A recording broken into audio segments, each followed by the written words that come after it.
내가 처음 변명할 때 나와 함께한 자가 하나도 없고 다 나를 버렸으나 그들에게 허물을 돌리지 않기를 원하노라.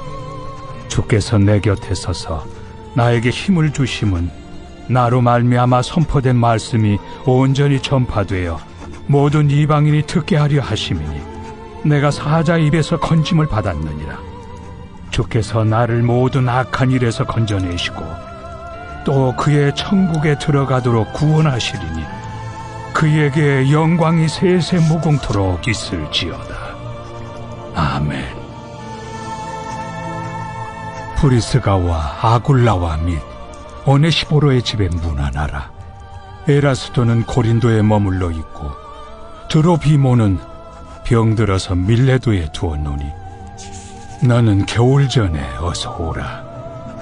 으불로와 부데와 리노와 글라우디아와 모든 형제가 다 내게 문안하느니라. 나는 주께서 내 심령에 함께 계시기를 바라노니 은혜가 너희와 함께 있을지어다.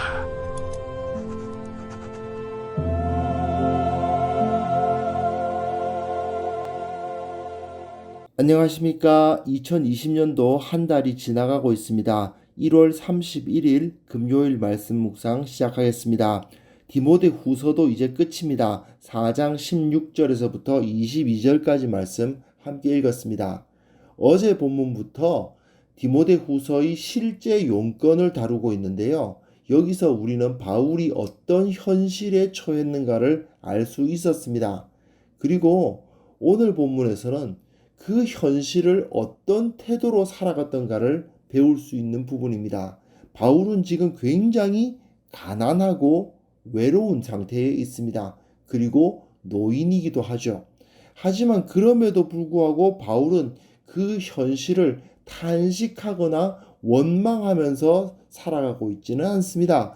우리는 그렇다면 이 교회를 섬기는 자로서 그리고 이 세상 가운데 그리스도인으로서 살아가기로 결단한 사람으로서 어떤 마음과 어떤 태도를 가지고 살아야 할 것인가를 이 바울의 모습을 통해서 배울 수가 있습니다. 특별히 지금 바울에게 다가온 가장 큰 문제는 아무도 자신을 도와주지 않는다는 느낌입니다.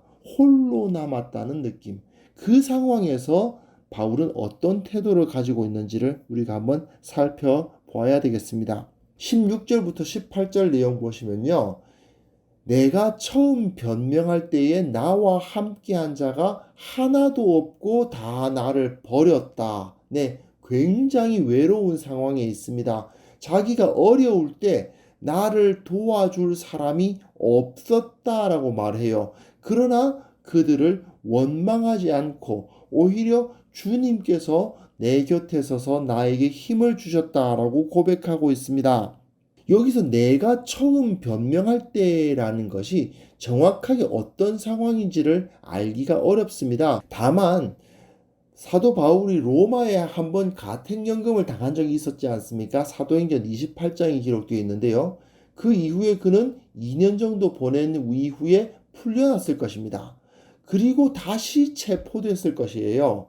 그런데 그 다시 체포된 상황에서 그에 대한 재판이 아마 열렸을 것입니다. 그때가 바로 내가 처음 변명할 때가 아닌가 생각이 됩니다. 문제는 그때에 바울을 위해서 증언을 해줄 자가 아무도 없고 다 바울을 버렸다는 겁니다. 도대체 왜 그들이 바울 편에 서지 않았는지도 우리가 정확하게 알 수 있는 방법이 없어요. 다만 각자의 상황이나 각자의 이익 때문에 그런 선택을 했을 것이라는 것은 거의 분명하죠. 바울이 어떤 죄를 지었다고 생각할 수는 없습니다. 단순히 복음을 전했다는 이유밖에 없어요. 그러나 복음을 전했다는 이유로 체포를 당하고 억울한 죽음을 눈앞에 둔 거죠. 그런 상황에서 바울이 그들이 원망스럽지 않았을 것이라고 생각하기는 어렵습니다. 하지만 바울은 그들에게 허물을 돌리지 않기를 원한다. 이렇게 이야기를 해요. 바울이 지금 의지하는 것은 주님뿐입니다. 사람을 의지하지 않습니다. 분명 바울 옆에서 힘이 되어줄 것이라고 기대했던 사람들이 있었을 거예요. 하지만 그들이 다 바울을 버렸습니다. 그럼에도 불구하고 바울은 그들을 의지하지 않고 그들에게 허물을 돌리지 않기 원한다고 이야기합니다. 왜냐? 주님께서 자기 곁에 서 계셨다고 고백하고 있기 때문이죠. 이거는 주님이 자신의 변호인이 되어 주셨다는 의미입니다. 주님께서 도대체 어떤 방식으로 바울을 지켜주셨는지 그것도 우리는 정확하게 알 수 없는데, 모든 사람이 다 자기를 도와주지 않는 상황에 처했음에도 불구하고 그는 사자의 입에서 건짐을 받았다고 이야기를 해요. 어쩌면 그가 실제로 사자밥이 되지 않도록 하셨다는 의미일 수도 있습니다. 그 당시에는 왜 콜로세움 같은 큰 경기장에 사람을 집어넣고 사자를 풀어넣어서 그 사람이 사자에게 뜯겨 죽도록 하고 그것을 구경하면서 즐거워했던 시대니까요. 그런데 바울은 그런 상황은 면할 수 있었던 것일지도 모르겠습니다. 아니면 비유적인 표현일 수도 있죠. 중요한 것은 바울이 지금 사람들이 나를 안 도와줬다고 원망하거나 사람들이 나를 도와주지 않으면 아무것도 할 수 없거나 그런 사람이 아니었다는 거죠. 그는 오직 주님을 의지했고 실제로 주님은 그를 도와주셨고 그리고 주님의 도우심을 받아서 최악의 상황을 이겨내는 그러한 지혜와 능력을 가지고 있었다는 것입니다. 19절부터 22절 보시면요. 물론 이것은 그냥 인사말일 뿐입니다만은 그 동역자들에게 어떤 마음을 품고 있었는지가 여기서 잘 드러납니다. 바울에게 있어서 동역자들이란 감사를 표현하고 무난하고 사랑할 대상일 뿐입니다. 고린도에서 만난 브리스가와 아굴라 부부는 정말 바울에게는 둘도 없는 동역자였죠.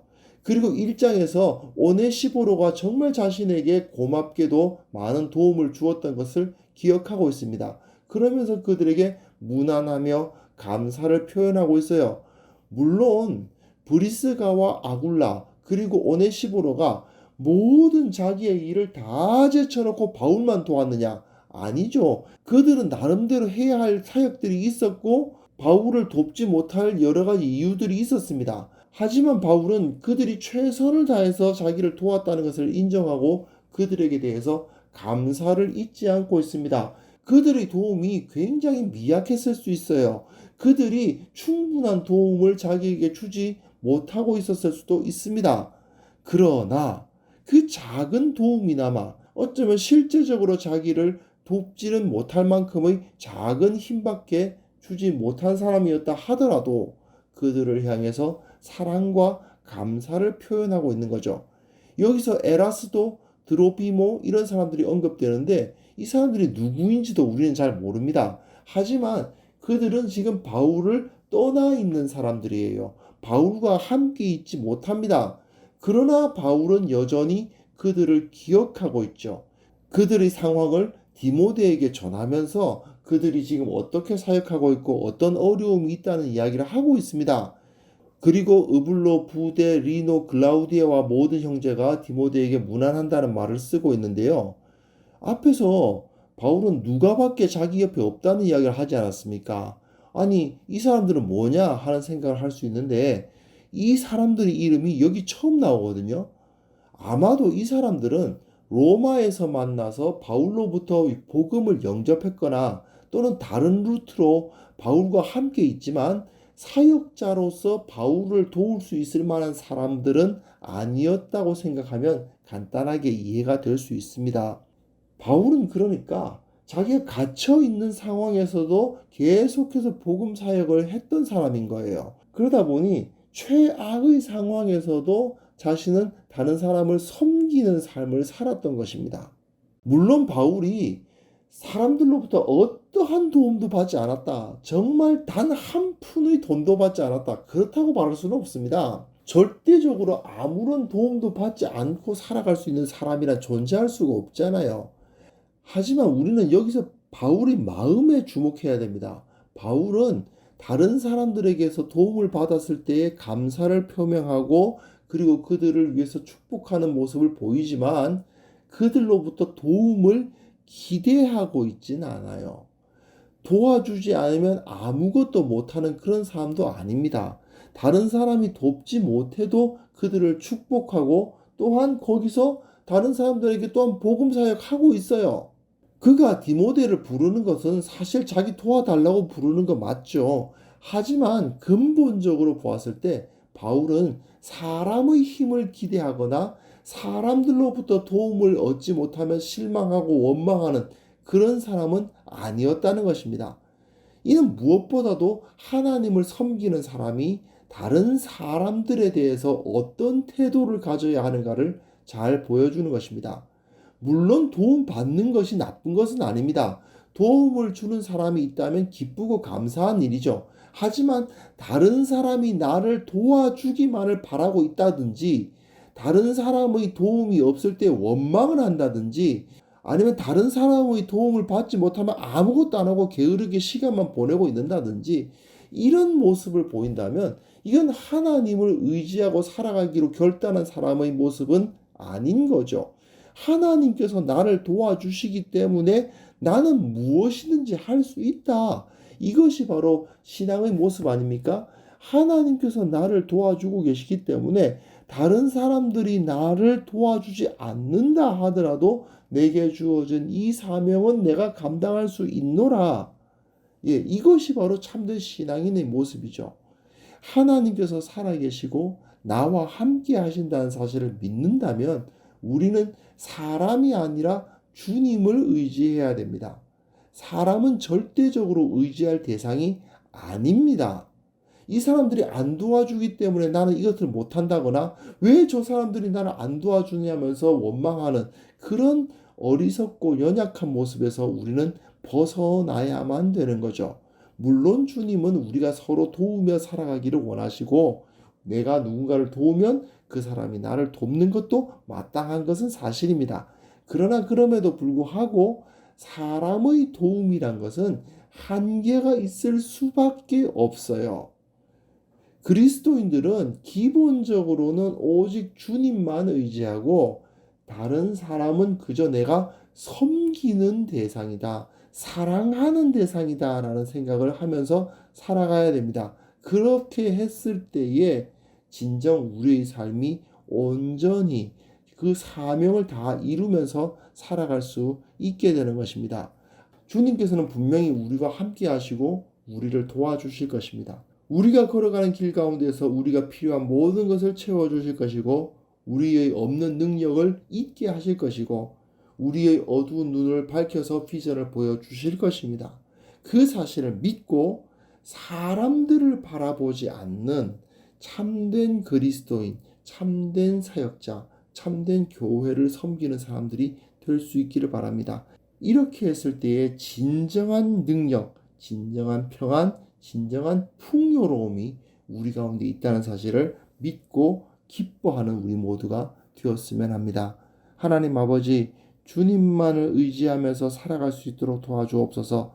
주님께서 주시는 능력이 크시다는 사실을 확신하며 살아가는 자들 되게 하여 주옵소서. 이걸 통해서 주님을 더욱더 높이고 오직 주님께서 맡기신 그 사명을 감당해 나가는 참된 그리스도인으로 우리를 삼아 주옵소서. 예수 그리스도의 이름으로 기도합니다. 아멘.